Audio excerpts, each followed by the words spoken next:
So last class तक हमने gravitation complete कर लिया था। केपलर्स लॉ रहता है, हालांकि Kepler's law is a part of reduce syllabus.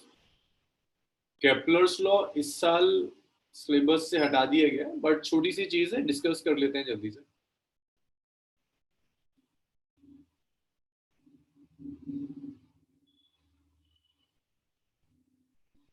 Kepler's laws of planetary motion.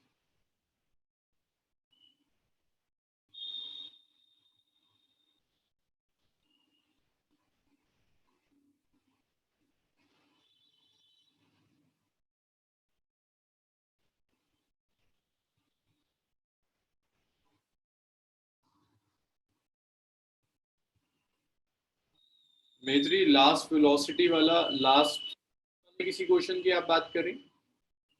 Yes, जो हम करने वाले। मेजरी अभी तो मेरे लिए बड़ा मुश्किल है क्योंकि मेरे पास क्वेश्चन भी नहीं है। चलिए at the end of the class देखते हैं उस चीज को, इसको भी wind. So Kepler's law of planetary motion में कैपलर ने 3 लॉस दिए थे। कैपलर्स फर्स्ट लॉ,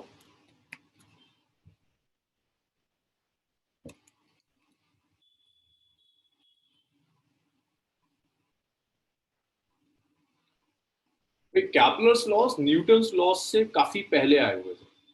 कैपलर ने ऑब्जर्वेशंस ली थी और उन ऑब्जर्वेशंस की बेसिस पर कैपलर ने अपने लॉस दिए थे। बेसिकली था क्या, टाइटलर नाम का एक डैनिश था, उसको प्लैनेटरी मोशन में बहुत इंटरेस्ट था। उसने अपनी एक लैब बनाई, सालों उसने ऑब्जर्वेशंस लिए और कैपलर को उसने हायर किया था ऑब्जर्वेशंस लेने के लिए। कैपलर ने जो ऑब्जर्वेशंस ली, उन ऑब्जर्वेशंस की बेसिस पर कैपलर ने कुछ लॉज बनाए, जिन लॉज का कुछ रिफ्लेक्शन आपको न्यूटन्स लॉज में भी मिलेंगे। Like Kepler's law Newton's laws को सप्लीमेंट करता है। कुछ लोग कहते हैं कि कैपलर्स लॉज से की हेल्प कुछ ली थी न्यूटन ने अपने लॉस डिराइव करने में। मैथमेटिकली आप कैपलर्स लॉस यूज करके न्यूटन्स लॉ डिराइव कर सकते हैं। अब्दुल्ला सेकंड बुक में स्टार्ट करूंगा just after Kepler's loss.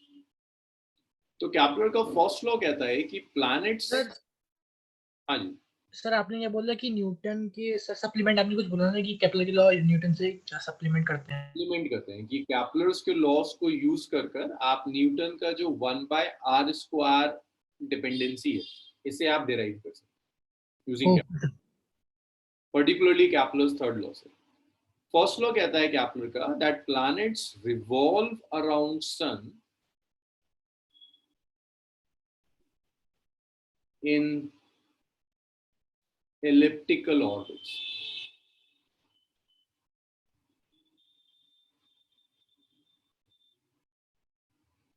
With sun at one of the focus.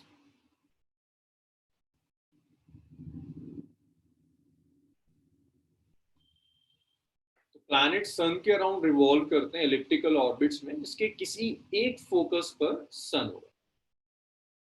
तो देखिए, अगर आपने ये सन ले लिया तो इस सन के अराउंड प्लैनेट्स कुछ ऐसे एलिप्टिकल ऑर्बिट्स में रिवॉल्व करेंगे।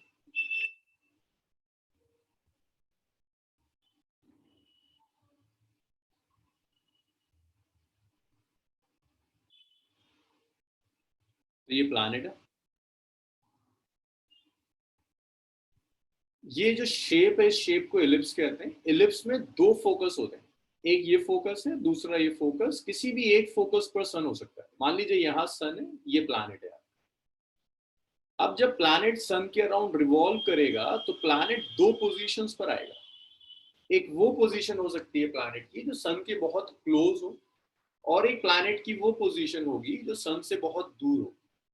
जो पोजीशन सन के बहुत करीब है मींस सन से डिस्टेंस कम होगा प्लैनेट का। इस पोजीशन पर सन से डिस्टेंस प्लैनेट का दूर हो जाएगा। तो प्लैनेट सन के अराउंड रिवॉल्व कर रहे हैं इन सर्कुलर ऑर्बिट। जो सन के बहुत क्लोज होगी पोजीशन, उसे कहते हैं perihelion. Perihelion perihelion means position closest to the sun.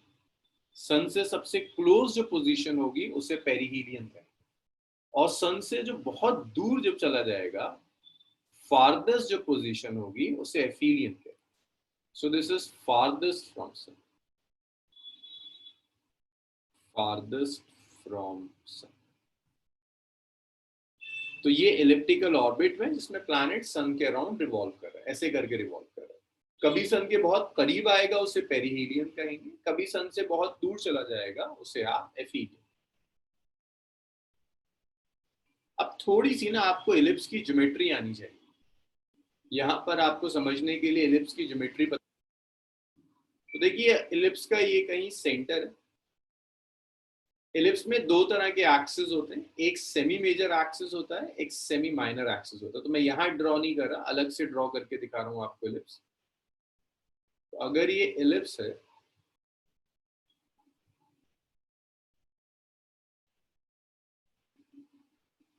Ellipse में ये जो एक्सिस होता है इसे कहते हैं मेजर एक्सिस, और एक ये वर्टिकल एक्सिस होगा जिसे आप कहोगे माइनर एक्सिस. ये दो तरह के एक्सिस एलिप्स में. ये मेजर एक्सिस है, मेजर एक्सिस, और इसको हम कहते हैं दिस इज माइनर एक्सिस. अब अगर इसे मैं सेंटर मान लूं एलिप्स का, और यहां तक जो सेपरेशन होगा इसे मैं ए से रिप्रेजेंट कर रहा हूं, इसे कहता हूं semi major axis. Means major axis का half. This is semi major axis. ये कुछ जैसे सर्कल होता है ना, सर्कल में जिसे मैं मेजर एक्सिस कह रहा हूं उसे डायमीटर कहते हैं. सर्कल में दोनों डायमीटर्स इक्वल होते हैं. यहां मेजर और माइनर एक्सिस अलग अलग. सेमी मेजर एक्सिस का सर्कल में मतलब हो गया डायमीटर का हाफ, जिसे आप रेडियस कहते हैं. यहां इसे ए से रिप्रेजेंट करेंगे सेमी मेजर एक्सिस. तो यहां पर एक टर्म और यूज करते हैं, this is known as eccentricity.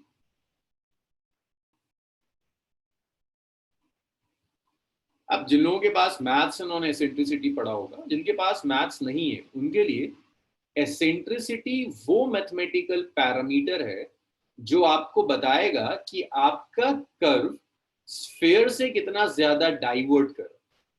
आपका कर्व जितना ज्यादा स्फीयर से डाइवर्ट करेगा उसकी एसेंट्रिसिटी उतनी ही ज्यादा होगी. ये आपको बताएगा it's a mathematical parameter.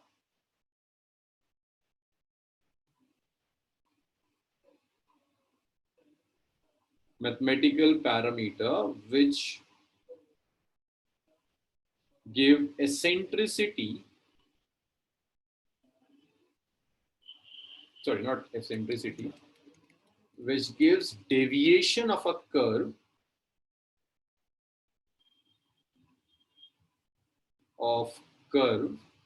from sphere.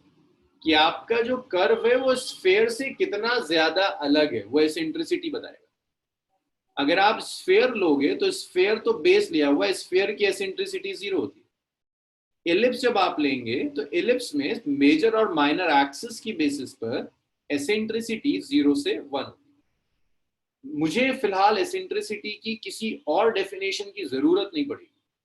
इतना आपको पता होना चाहिए कि सेमी मेजर एक्सिस क्या चीज है, एसेंट्रिसिटी क्या चीज है. तो एसेंट्रिसिटी सिंपल मैथमेटिकल पैरामीटर है जो आपको बताएगा आपका कर्व स्फीयर से कितना अलग है. ये एलिप्स है ना, स्फीयर से अलग है, तो वो उसकी एसेंट्रिसिटी देखकर पता चल रहा है कि 0 से ज्यादा है. अगर बिल्कुल स्फीयर की तरह होता तो एसेंट्रिसिटी 0 हो जाए. तो आप यहां से लिख सकते हैं कि ये सेंटर से लेकर यहां तक ये जो R1 है ना, इस R1 को आप लिख सकते हैं A minus AE, where A is semi major axis, E is centricity. ये जो R2 आया आपका यहां से लेकर यहां तक जो R2 है, इस R2 को आप लिख सकते हैं A plus AE. तो R1 is A minus AE, इसे पेरिहीलियन कहोगे आप. R2 is A plus AE, इसे आप एफिलियन कहेंगे, which is farthest from sun.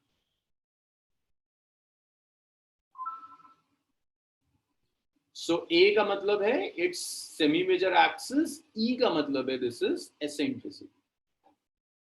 Abdullah आप क्या कह रहे हैं, समझ में नहीं आया मेरे. सो प्लैनेट अगर सन के अराउंड रिवॉल्व कर रहा है, प्लैनेट सन के अराउंड रिवॉल्व करता है इन elliptical orbit.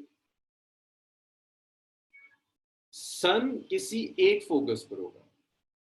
AE deviation represent करता है कि सेंटर से लेकर आप यहां तक जो डिस्टेंस है ये A है, सन से लेकर P तक का डिस्टेंस R1 है, तो ये जो सेपरेशन बचा है ये सेपरेशन AE है, जिसमें A सेमी मेजर एक्सिस है, E एसेंट्रिसिटी है। अब्दुल्ला सर, सन से सेंटर तक की डिस्टेंस AE है। जी, सन से सेंटर तक की डिस्टेंस AE। तो फर्स्ट लॉ सिंपल कहता है कि प्लैनेट्स एलिप्टिकल पाथ में रिवॉल्व करते हैं, सन किसी एक फोकस पर होगा। जब प्लैनेट सन के करीब है दैट इज पेरिहेलियन, जब सन से दूर चला जाएगा that is aphelion. Semi major axis का हाफ, सेमी माइनर एक्सिस का हाफ। सर ये तो खाली तभी वैलिड होगा ना जब दो ही प्लैनेट्स, मतलब एक सन है और एक कोई भी अदर प्लैनेट है, तभी वैलिड ना, क्योंकि अगर मल्टी स्टार सिस्टम के लिए लें तब तो सबका म्यूचुअली ग्रेविटेशन फोर्स लगेगा, जिससे इलेप्टिकल ऑर्बिट में थोड़ी सी मतलब चेंजेस आएंगे, तो परफेक्टली इलिप्टिकल थोड़ा ना होगा। वो जो पर्टर्बेशन होती है ना, उस पर्टर्बेशन को आप इग्नोर कर सकते हो। जो साइज इस ऑर्बिट का है, जो साइज इस ऑर्बिट का है, उस साइज के कंपेरेबल जो पर्टर्बेशंस होंगी, जो शिफ्ट आएगा ऑर्बिट में, that shift is very small. एक और बहुत इंटरेस्टिंग चीज है मानस, कि जो तुम और प्लैनेट्स की वजह से कह रहे हो ना कि इस ऑर्बिट में शिफ्ट आएगा, वो विदाउट एनी प्लैनेट भी शिफ्ट आता है, बिना किसी प्लैनेट के भी। This is gravitation. अगर ग्रेविटेशनल फोर्स एक्ट करती है तो ऑर्बिट में शिफ्ट आता है। इसे प्रिसिशन कहते हैं, प्रिसिशन कहते हैं इस चीज को। ऐसे कर कर ऑर्बिट शिफ्ट होता है। एंड ये जो प्रिसिशन है ये बेसिकली शो करता है कि ग्रेविटेशनल लॉ ऑफ ग्रेविटेशन में कहीं कुछ एरर है, न्यूटन्स लॉ ऑफ ग्रेविटेशन। तो जो पहली बार कुछ लोगों ने ऑब्जर्व किया था, और आइंस्टाइन ने इसी को दूर करने के लिए अपनी जनरल थ्योरी ऑफ रिलेटिविटी। तो आप बिल्कुल सही कह रहे हैं, सिर्फ प्लैनेट्स की वजह से नहीं, एक नेचुरल भी प्रिसिशन मिलेगा। लाइक पहले ऑर्बिट अगर ऐसा था, कुछ टाइम के बाद ऑर्बिट ऐसा हो जाएगा, कुछ टाइम के बाद ऑर्बिट ऐसा हो, but takes hundreds of years, but ये आपको मिलेगा, जिसे हम जब क्लासिकल कैलकुलेशंस करते हैं न्यूटन्स लॉ से तो इग्नोर करते हैं। तो फिलहाल मैं उन सारी चीजों को इग्नोर करता हूँ। हाँ युवराज, ये हर जगह यूज होगा, even sun earth system. The sun और अर्थ का जो सिस्टम है उसमें अर्थ सन के अराउंड सर्कुलर पाथ में नहीं घूम रहा है, एलिप्टिकल पाथ में घूम रहा है। तो सर बेसिकली अगर हमें कंपेयर करना है किसी दो ऑब्जेक्ट्स को तो वहां पे यूज होगा। किस चीज की बात कर रहे हो, एसेंट्रिसिटी या फिर पूरा कॉन्सेप्ट? सर अगर पूरा हम कॉन्सेप्ट देखें, अगर हम सोलर सिस्टम में देखें तो उसमें आप यूज करेंगे। उसमें अगर आप कोई भी एक प्लैनेट ले लीजिए, मैं आपसे कहता हूँ प्लैनेट का मोशन अराउंड द सन आप एक्सप्लेन करो, तो प्लैनेट का motion around the sun circular नहीं है, प्लैनेट का motion around the sun elliptical है सर। तो अगर आप उसे स्टडी करना चाहते हैं तो फिर आपको ये सिस्टम लेना होगा। जब प्लैनेट रिवॉल्व करेगा तो कभी किसी टाइम पर एक सन के पास आता है, कभी वो सन से दूर चला जाता है। सर हमने यहाँ पे जो AE में रेड डॉट लिया है डायग्राम में, ये सेंटर है पूरे सिस्टम का, पूरे सिस्टम। अच्छा, यश का क्वेश्चन है व्हाई सन नॉट एट ओ। अगर यश ऐसा होता कि सन ओ पर होता, बिल्कुल सेंटर पर, तो प्लैनेट्स जब के अराउंड रिवॉल्व करते हैं तो उनकी वेलोसिटी सेम होती जो नहीं मिलती।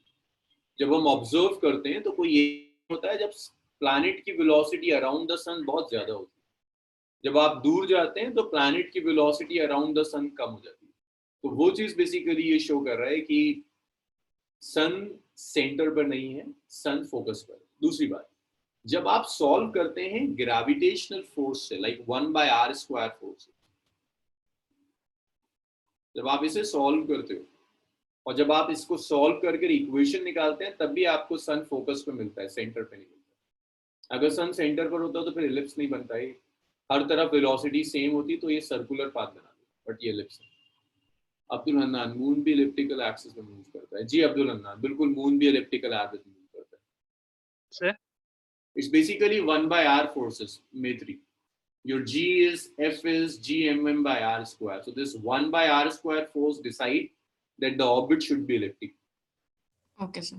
Natural solution, like if force is proportional to r, then you can decide that orbit should be a straight line. That's the equation of a straight line. Yes, sir. This is 1 by r square. That means this is elliptical. So obviously, physically अगर आप समझना चाहती हैं, it's due to centrifugal force. जब body घूमना शुरू करेगी तो सेंट्रीफ्यूगल फोर्स उसे बाहर लेकर जाने की कोशिश करेगी, जिसकी वजह से इलेक्ट्रिकल आएगा. हाँ, कोई डाउट? सर. हाँ, यस सर. जी. सर, अगर ये प्लेनेट R1 के ऊपर जब रेडियस छोटा है और अपोजिट R2 का रेडियस बड़ा है, तो फिर एक ऐसा नहीं कह सकते कि सन का ग्रेविटेशनल फोर्स अलोंग R1 ज्यादा होके उसको खींच रहा है और R2 के अलोंग थोड़ा कम होके दूर जा रहा है. हाँ, ऐसे ही हो रहा है, बिल्कुल ऐसे ही हो रहा है, इसीलिए वेलोसिटी पर इफेक्ट पड़ रहा है. तो इसीलिए क्यों हो रहा है सर? सन एक तरफ ग्रेविटेशनल फोर्स ज्यादा, दूसरी तरफ कम. रीजन यही है कि सन फोकस पर है. अगर आप कह रहे हो सन को यहाँ रख देते तो दोनों साइड ग्रेविटेशनल पुल सेम होता है ना. Yes sir. लेकिन आप ये भी तो देखो, अगर आप यहाँ भी रख देते तब भी इस पोजीशन पर तो ग्रेविटेशनल पुल चेंज हो जाता. इफ इट इज इलिप्टिकल तो सन से हमेशा नहीं तो नहीं सर, अगर पाथ को भी कंसिडर नहीं करेंगे तो सन खुद को अकेला देखेंगे तो एक तरफ वो ग्रेविटेशनल फोर्स ज्यादा, दूसरी ऑपोजिट में कम क्यों लगा रहा है सर? उसका रीजन यही, जब ये प्लैनेट सोलर, जब ये 1 बाय आर स्क्वायर फोर्सेस ने काम करना शुरू किया ना और ये सोलर सिस्टम बना, यस. तब एक सेकंड यार बोलिए. सर ये जो एलिप्स का दूसरा फोकस है वो इमेजिनरी पॉइंट है, वो भी कोई कुछ है? नहीं, दूसरा दोनों फोकस होते हैं. सन तो एक है ना, तो किसी एक फोकस पर होता है, किसी एक फोकस के ऊपर सन होता Sir, है. एक मिनट में बहुत सारे क्वेश्चंस आए हुए मेरे पास. हाँ मित्री, कंजर्वेशन ऑफ एंगुलर मोमेंटम के लिए कंडीशन क्या थी? sir, M1 V1 plus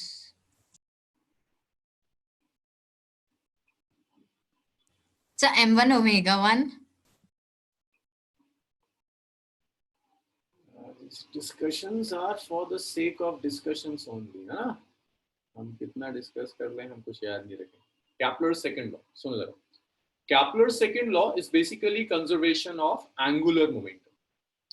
होता क्या है, जब प्लैनेट सन के अराउंड रिवॉल्व करते हैं तो टॉर्क, पहले मैं इसका स्टेटमेंट लिख देता हूँ, फिर आता हूँ मैं कंजर्वेशन ऑफ एंगुलर मोमेंटम क्यों पूछ रहा था. Kepler's second law का स्टेटमेंट है that aerial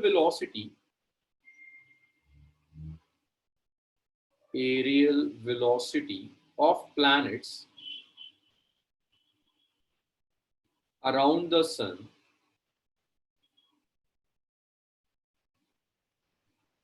is conserved.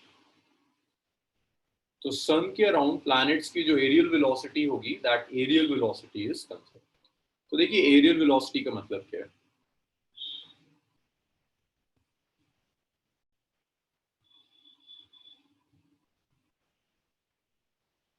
So this is sun.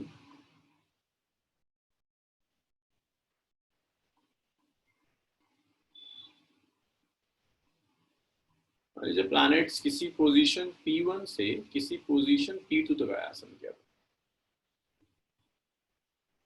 Planet ने कुछ एरिया कवर किया, कुछ टाइम लगा होगा, उसके बाद ये प्लैनेट दूर जाता है. अब ये पोजीशन P2 से पोजीशन P3 तक आता है. जब प्लैनेट P2 से P3 पोजीशन तक आता है तब भी ये प्लैनेट सन के अराउंड कुछ एरिया कवर करता है. तो ये जो एरिया कवर किया प्लैनेट ने और ये जो एरिया कवर किया प्लैनेट ने,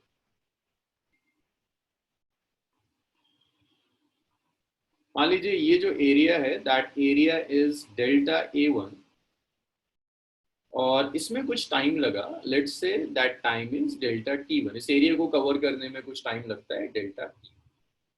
यस, ये P3 हो गया, ये P4 हो गया. This area is delta A2. इसे कवर करने में कुछ टाइम लगता है, that time is delta T. तो प्लैनेट की जो एरियल वेलोसिटी होगी अराउंड द सन, जिसे आप लिखोगे एरियल वेलोसिटी इज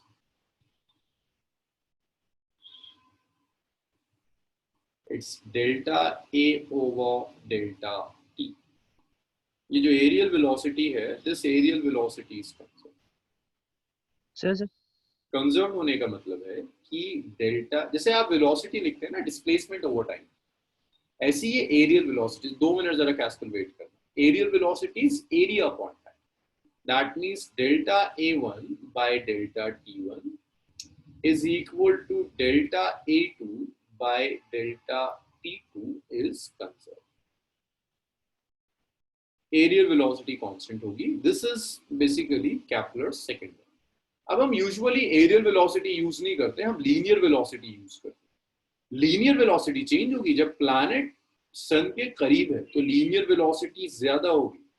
जब ये perihelion दूर जाएगा sun से, एफिहीलियन पर होगा तो वेलोसिटी कम हो जाएगी. लीनियर वेलोसिटी चेंज हो रही है बट एरियल वेलोसिटी कंजर्व है. Areal velocity basically directly angular momentum से कंजर्व है. तो ये जो एरियल वेलोसिटी है, ये आप जब पढ़ते हैं तो ऐसे कंजर्व हो जाता है कि angular momentum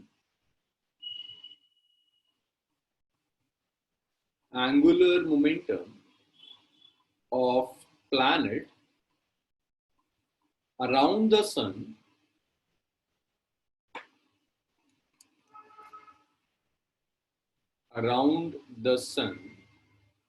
is conserved.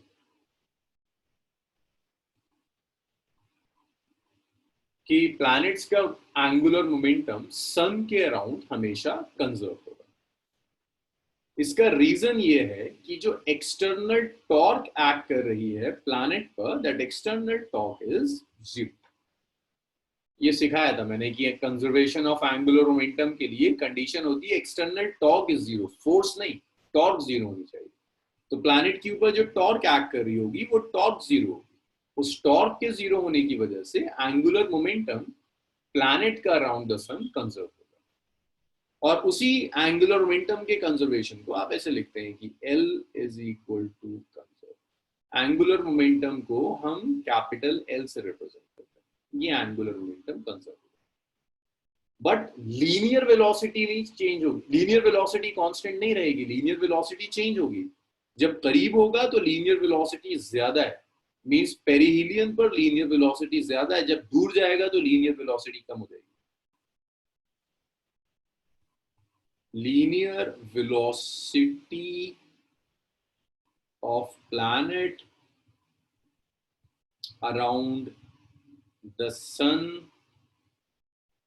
is greater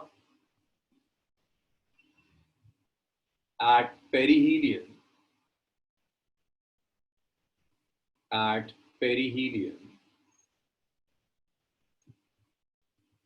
than Fe.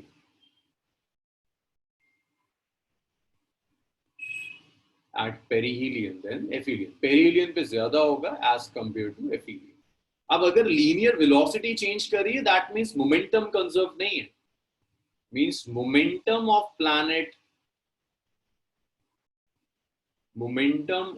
Planet around sun is not conserve.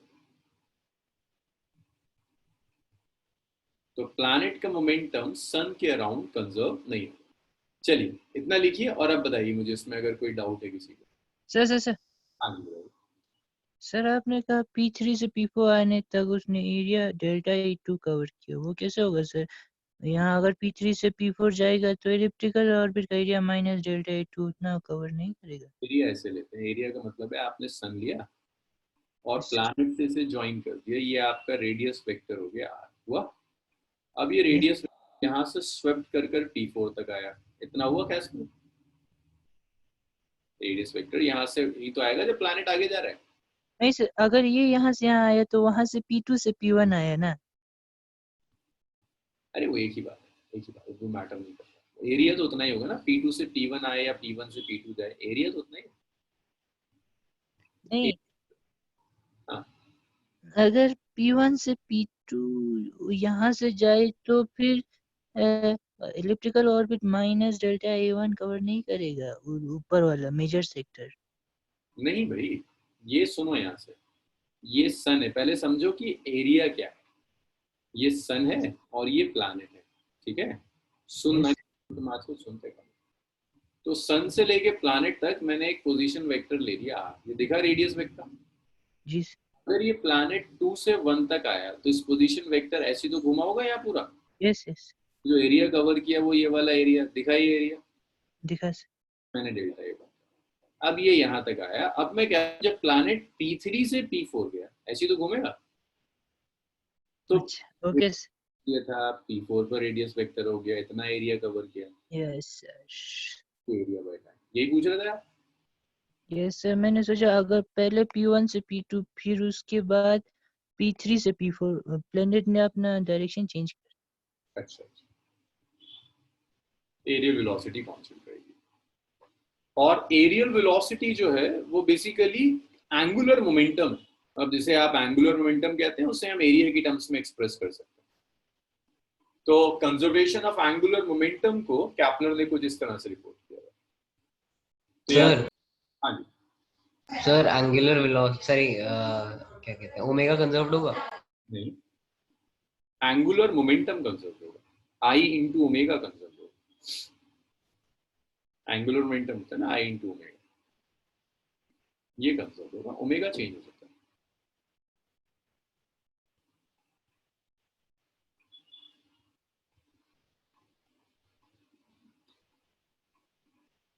तो इतना हो जाए तो बताइए मुझे, इसे रब करते हैं फिर last law. Done, sir.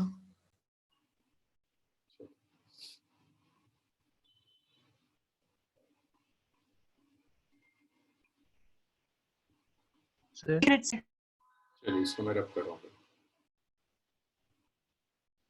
So मनस्विन sir लिख रहा है। क्या वो मानस में लिख रहे हो? Yes, sir.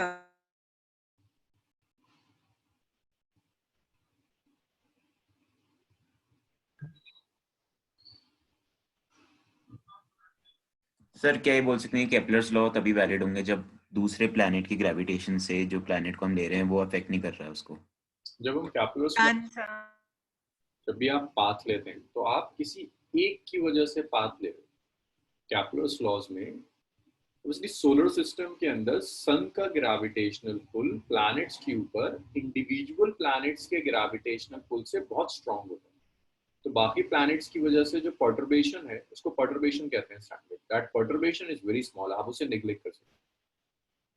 लेकिन अगर वो प्लैनेट्स हैं, उनका जो पुल है वो स्ट्रांग है, तब भी आप कैपलर्स लॉ यूज कर ऑर्बिट डिसाइड कर सकते हैं। तरीका ये होगा कि हर दो सिस्टम लेकर सॉल्व करो सुपरपोजिशन प्रिंसिपल की तरह। सन लो, प्लैनेट लो, तुमने ऑर्बिट डिसाइड कर लिया, दूसरा प्लैनेट है वो इस प्लैनेट को अफेक्ट कर रहा है, उसकी वजह से कैलकुलेट करो ऑर्बिट क्या होगा, जो रिजल्टेंट आएगा आपका वो आपको दिखेगा। सर हाँ जी बताइए। सर आपने क्या बेशन बोला अभी? एक मिनट।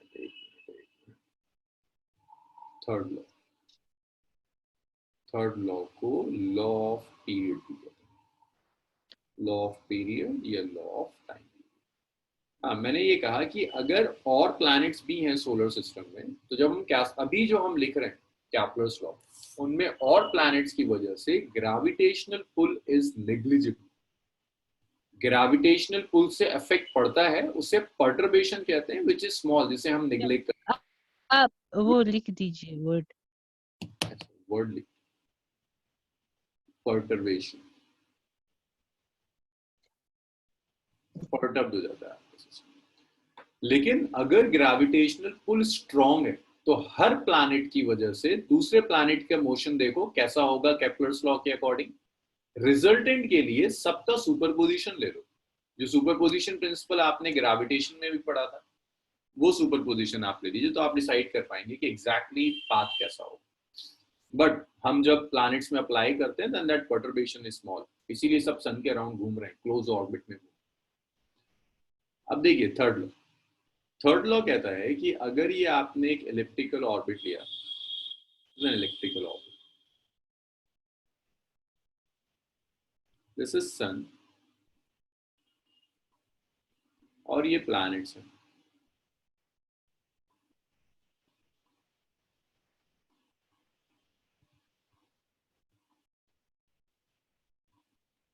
ये प्लैनेट सन के अराउंड रिवॉल्व कर रहे हैं in an elliptical orbit,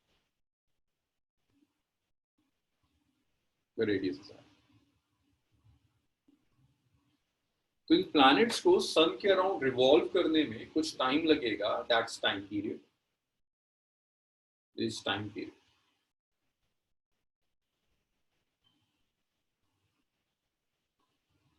Time taken by planet to revolve around the sun.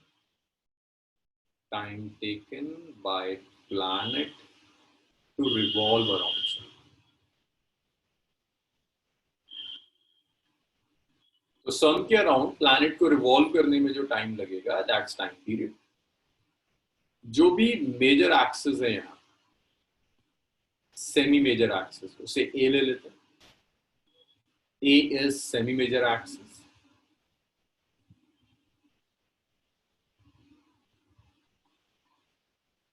तो कैप्लर्स थर्ड लॉ कहता है कि टाइम पीरियड का जो स्क्वायर होगा that is proportional to a cube, semi major axis के क्यूब की प्रोपोर्शनल होगा। जब आप प्रोपोर्शनलिटी का साइन हटाएंगे तो आप एक कांस्टेंट यूज करते हैं के। ये के हर सिस्टम के लिए सेम होगा, तो उसकी टेंशन नहीं। अगर सर्कुलर ऑर्बिट हो जाए, मतलब अगर आपके ऑर्बिट की एसेंट्रिसिटी बहुत कम है, सर्कुलर ऑर्बिट हो जाए, तो सर्कुलर ऑर्बिट में ए रेडियस ऑफ ऑर्बिट हो जाता है। ये चीज अगर आपको याद हो तो आपने सैटेलाइट में इस चीज को प्रूव किया है। जरा पेज पलटिए, सैटेलाइट में एक टाइम पीरियड का फॉर्मूला निकाला था मैंने। अगर आप देखोगे तो वो टाइम पीरियड का फॉर्मूला ऐसा आता है, इट्स प्रोपोर्शनल टू √r। देखो जरा सैटेलाइट पलट कर, शायद मिले आप लोगों को time period of satellite. Yes, sir. T is proportional to r। अगर आप दोनों साइड स्क्वायर लेंगे, so we'll get T square is proportional to r। तो वहां भी जो आप कर रहे हैं न्यूटन्स लॉ ऑफ ग्रेविटेशन से, वो सप्लीमेंट कर रहा है इसको, कैप्लर्स थर्ड लॉ। बेसिकली ये पहले आया था, न्यूटन्स लॉ ऑफ ग्रेविटेशन बाद में आया। तो T square is proportional to R cube, ये चीज न्यूटन्स लॉ ऑफ ग्रेविटेशन से भी आया। अच्छा, अब देखिए इसके ऊपर क्वेश्चंस कैसे आते हैं। यहां से क्वेश्चंस बनते हैं। एक बड़ा कॉमन क्वेश्चन है, अर्थ के लिए तो वो एक्सपेक्ट करता है कि आपको डेटा पता है, भाई अर्थ सन के अराउंड रिवॉल्व कर रहे, रिवॉल्व करने का अर्थ का जो टाइम पीरियड है दैट्स 1 ईयर। जो सेमी मेजर एक्सिस है, वो सेमी मेजर एक्सिस अर्थ और सन के बीच का सेपरेशन है, जिसे 1 एस्ट्रोनॉमिकल यूनिट कहते हैं। तो नोन है डेटा। तो आपसे कहता है कि time period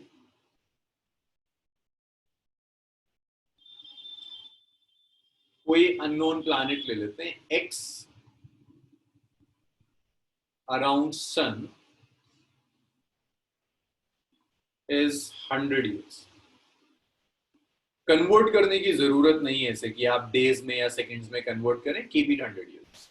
calculate semi major axis और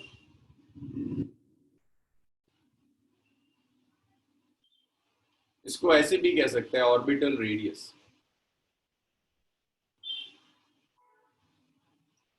ऑफ प्लैनेट अराउंड सन।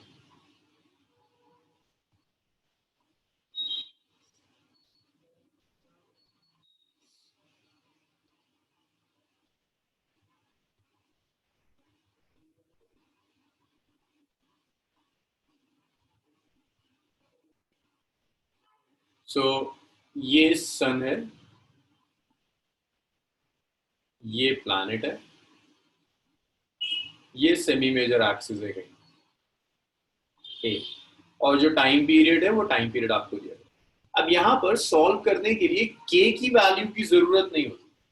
आप हमेशा जब भी इस प्रॉब्लम को सॉल्व करोगे अर्थ की वैल्यूज के साथ सॉल्व करोगे। लाइक आपको पता है अर्थ के लिए जब आप सॉल्व करते हैं तो टाइम पीरियड ऑफ अर्थ का स्क्वायर इज इक्वल टू के टाइम्स अर्थ के लिए सेमी मेजर एक्सिस का क्यूब। अब अर्थ के लिए इतना तो डेटा याद होना चाहिए कि अर्थ के लिए टाइम पीरियड होता है 1 ईयर, रेडियस जो होता है, रेडियस मींस अर्थ और सन के बीच का सेपरेशन, ये होता है 1 AU, which is 1.09 into 10 raised to the power 11. इसी तरह से आप ये इक्वेशन प्लैनेट एक्स के लिए लिख दो, टी एक्स स्क्वायर इज के टाइम्स आर एक्स का क्यूब। टी एक्स आप जानते हैं, टी एक्स आपको दिया हुआ है 100। डिवाइड कर दीजिए दोनों को और बताइए मुझे कितना आ रहा है, आर कितना आ रहा है। Just divide 1 into and get the value of R X. R X कितना है? पहला क्वेश्चन है आज की क्लास का, जरा आंसर सबके दिखे मुझे।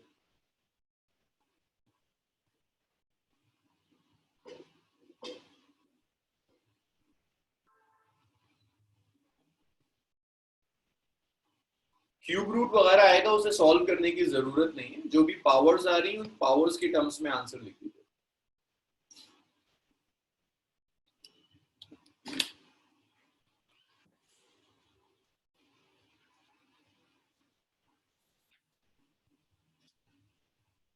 Excuse me sir.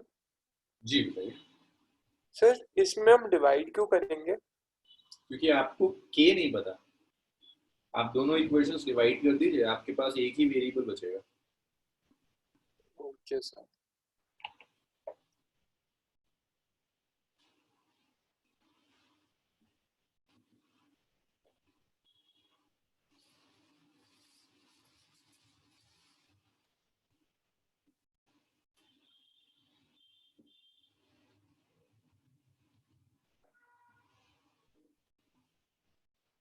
जी अब्दुल्ला बताइए क्या पूछ रहे हैं।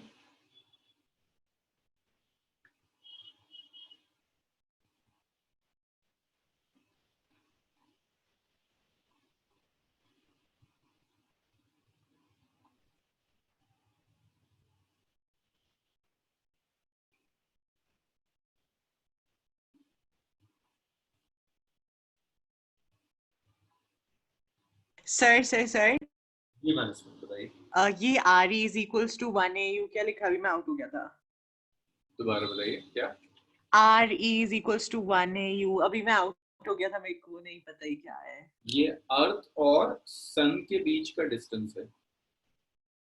अर्थ और सन, अर्थ सन के अराउंड रिवॉल्व करता है, तो उस ऑर्बिट का जो रेडियस है वो 1 AU है।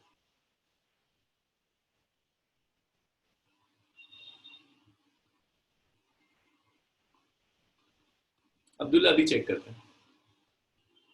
दिशा, अंश, अंशिका, दिव्यांशी, कहाँ है आंसर्स? अब्दुल हन्नान, सुधांशु, मतलब ये भी नहीं कैलकुलेट होके दे रहा है।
चलिए जरा चेक करते हैं कैलकुलेशंस।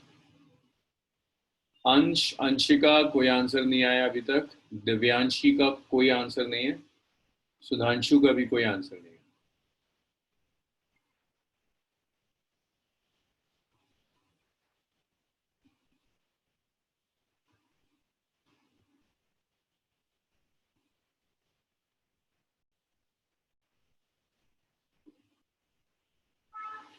तो जब आप रेशियो लेंगे, टाइम पीरियड ऑफ अर्थ का square is k times orbital radius of earth का cube. Time period of x square is k times R X cube. ये कैंसिल हो गया। आपको आर एक्स क्यूब चाहिए, आप आर एक्स क्यूब लिख सकते हैं। It's R E cube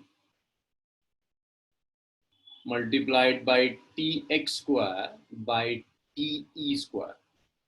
just number substitute करने हैं। आर एक्स को आप सबका क्यूब रूट ले लो, तो ये तो आर ई हो जाएगा, और ये आ जाएगा टी एक्स स्क्वायर और T X by T E का whole square to the power 1/3, तो पावर 2/3 आ जाएगा।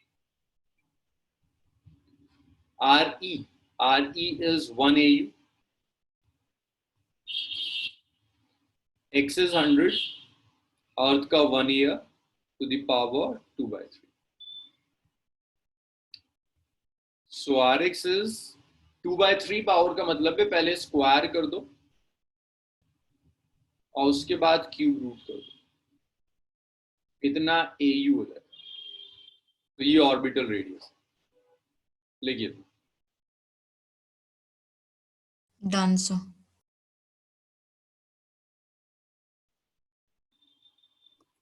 सो इसका मतलब 10⁴ अंडर द क्यूब सही हो गया। सुधांशु ये ऐसे आया, या क्यूब है ना, तो आप जब क्यूब हटाओगे तो यहाँ क्यूब रूट लोगे, यहाँ से क्यूब रूट लोगे तो आर ही बचेगा, यहाँ क्यूब रूट लोगे तो पावर 2/3 हो जाएगी। क्यूब रूट का मतलब होता है ना पावर इज 1/3, मीन्स यहाँ से 3 हटाया तो यहाँ पूरे पर पावर 1/3 आ।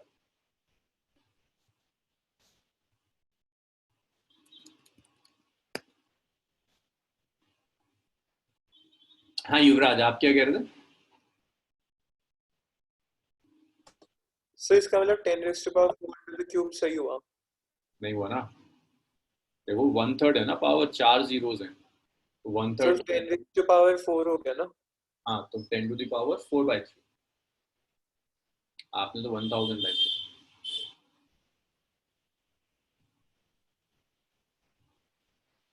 चलिए, that was about Kepler's loss. तो इसी के साथ ग्रेविटेशन कंप्लीट हुआ, मतलब आपकी फर्स्ट बुक कंप्लीट हुई। फर्स्ट बुक के साथ सिलेबस का मेजर पोर्शन फर्स्ट बुक होता है 11th का, वो कंप्लीट हुआ। अब सेकंड से स्टार्ट कर।